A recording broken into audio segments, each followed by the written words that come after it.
Assalamualaikum warahmatullahi wabarakatuh. Kembali lagi bersama Hamal Channel, channel yang berisi tentang tutorial, cara, dan informasi-informasi yang perlu diketahui. Hari ini kita akan membahas tentang hewan yang bernama kura-kura. Apa yang ada di balik tempurung kura-kura, ternyata tidak sesuai dengan apa yang kita duga. Kura-kura telah ada di planet bumi sejak sekurangnya 260 juta tahun lalu. Namun hingga kini masih banyak kalangan yang terpukau dengan struktur tulang yang menutupi hampir seluruh bagian dari tubuh kura-kura. Tak ada hewan lain yang mempunyai tempurung yang tumbuh di punggungnya seperti halnya kura-kura. Bagaimana spesies ini berevolusi dengan sumsum tulang belakang yang bentuknya menjadi sangat aneh, terus menjadi pertanyaan. Kita seringkali tak pernah memikirkan secara mendalam betapa luar biasanya tempurung kura-kura.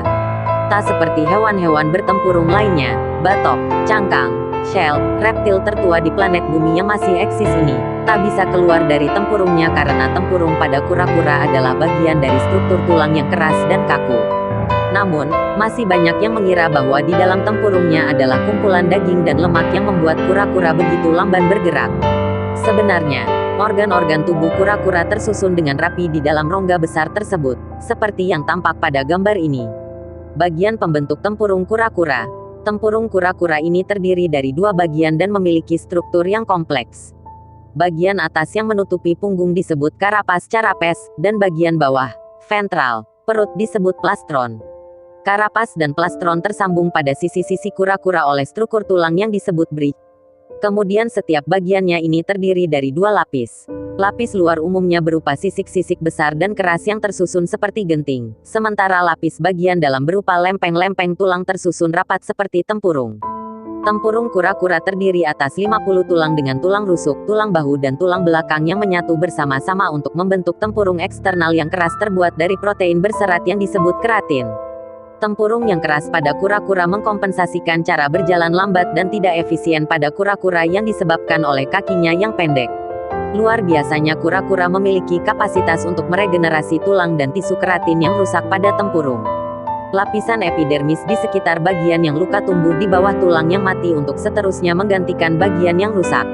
Para peneliti menyebutkan bahwa lewat proses ini sepertiga tempurung kura-kura dapat tergantikan lewat proses yang berlangsung selama 1 hingga 2 tahun. Berdasarkan hasil penelitian, tempurung kura-kura memberi petunjuk tentang cara hidupnya. Tempurung yang keras pada kura-kura yang hidup di darat dan bentuknya yang membulat kubah menyulitkan predator yang ingin menghancurkan tempurung dengan gigi taringnya. Namun, beberapa spesies kura-kura di Afrika diketahui memiliki tempurung yang lebih lentur dan datar yang membuatnya mudah bersembunyi di antara batu-batuan. Dalam golongan keluarga kura-kura, terdapat 3 kelompok yang masuk dalam bangsa ini, yaitu kura-kura, tortoises, penyu, sea turtles, dan labi-labi atau bulus, freshwater turtles.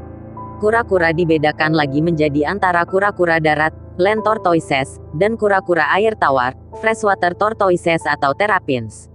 Kura-kura yang hidup di darat memiliki tempurung yang lebih keras dari sepupunya seperti penyu dan labi-labi yang hidup di air. Tempurung yang lebih ringan dan fleksibel membantu kura-kura akuatik dan labi-labi untuk bergerak di air dan berenang.